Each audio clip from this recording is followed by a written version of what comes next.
জেনে অবাক হবেন যে আমি ৫১তম BCS শিক্ষা ক্যাডারে সুপারিশপ্রাপ্ত হয়েছি। আপনারা অনেকেই জানেন আমি এই পদটা অনেক সংগ্রাম, অধ্যবসায়ের ভিতরে আসতে হয়েছে। কতটা কষ্ট, কতটা যন্ত্রণা, নি কতটা কি ঘটে সেটা আমিই জানি। তাই আমি আপনাদের বলতে চাই, যারা আমার ছোট ভাই বোনেরা আছো, যারা আগামীতে BCS দিবে ৪৭ বা ৪৮তম, তোমাদের আমি উদ্দেশ্যে একটাই বলতে চাই, জীবনের লক্ষ্য একটাই হওয়া লাগবে, জীবনের স্বপ্ন একটাই হওয়া লাগবে। তোমার BCS চাই। ওই শেফালিকে পেতে হলে তোমাকে BCS ক্যাডার হতেই হবে।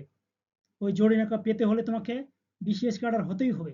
তোমার জীবনের একমাত্র লক্ষ্য, একমাত্র উদ্দেশ্য হওয়া লাগবে BCS ক্যাডার।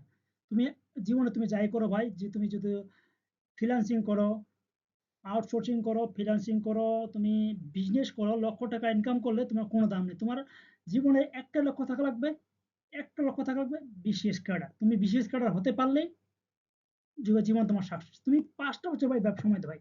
ভাই তোমার হাতে পায়ে ধরে অন্তত তুমি ৫টা বছর সময় দাও। আর ৫টা বছর সময় দিতে পারলেই তুমি যদি BCS ক্যাডার হও, তুমি পুরো পৃথিবীটা উল্টে ফেলবা ভাই। হ্যাঁ, বিশ্বাস করো ভাই, পুরো পৃথিবীটা উল্টে ফেলবা। আগে নিজেকে উল্টাও, পরে পৃথিবীটা উল্টাবা। হ্যাঁ? তোমাকে আমি বলি যে অন্তত ৫টা বছর সময় দাও। তোমার যদি পড়তে অসুবিধা হয়, আমি একটি অনলাইন কোর্স করাচ্ছি। যেখানে অনলাইন কোর্সে অন্যরা করাচ্ছে ৩০,০০০ ২০,০০০ টাকায়।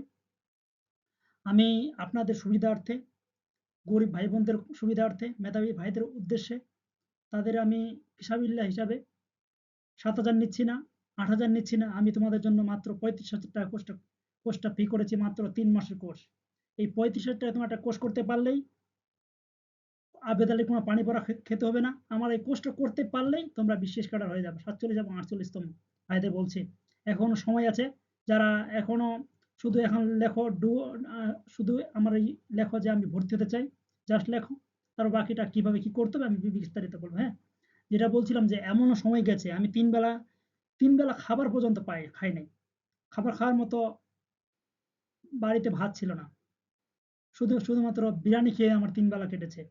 এমনও দিন গেছে। সেই সেই অভাবের তাড়না পরিবার থেকে উঠে আসা আজকে আমি ৫১তম সুপারিশপ্রাপ্ত BCS ক্যাডার, শিক্ষা ক্যাডার। এখন আমি রয়েছি গার্লস প্রাইমারি স্কুলে। আপনারা জানেন, এই এই অন্তিম লগ্নে আপনার জীবনে একটা স্বপ্ন হওয়া দরকার, একটা লক্ষ্য হওয়া দরকার, BCS ক্যাডার।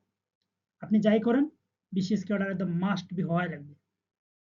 ভাই দেখো ভাই, পরিশ্রম করা লাগবে। পরিশ্রম ছাড়া আপনি জীবনে কিছু করতে পারবেন না।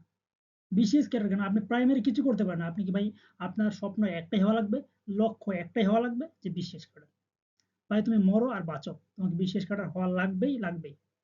জীবনের স্বপ্ন একটাই হওয়া দরকার, একটাই উদ্দেশ্য হওয়া দরকার, তোমাকে BCS ক্যাডার হতে হবে। কে কি বললো, কে কি মনে করছে, ডাজন্ট ম্যাটার। তুমি BCS ক্যাডার হও, দেখবা তোমার জীবন পরিবর্তন হয়ে গেছে। আজকে তোমাকে যে দাম দিচ্ছে না, আগামীকাল তোমাকে সে দাম দিবে। আজকে তোমাকে যে মূল্যায়ন করছে না, যে বন্ধুগুলো তোমাকে অবহেলা করছে, তারা তোমাকে একটা সময় এসে কি করবে, গলায় ফুলের মালা দিয়ে দিবে। আজকে যে তোমার ছবিতে লাইক করছে না, তারা সে কিন্তু লাইক ফলো কমেন্ট করবে শুধুমাত্র তোমার একটু সহানুভূতি পাওয়ার জন্য। জীবনের স্বপ্ন লক্ষ্য একটাই হওয়া উচিত, জাস্ট BCS ক্যাডার। আমি চাই তুমি BCS ক্যাডার হও। তুমি BCS ক্যাডার হয়ে দেশের এবং মা বাবার স্বপ্ন উজ্জ্বল করো। তোমরা যদি চাও, তোমাদের জন্য আমি আরো 30% কমিয়ে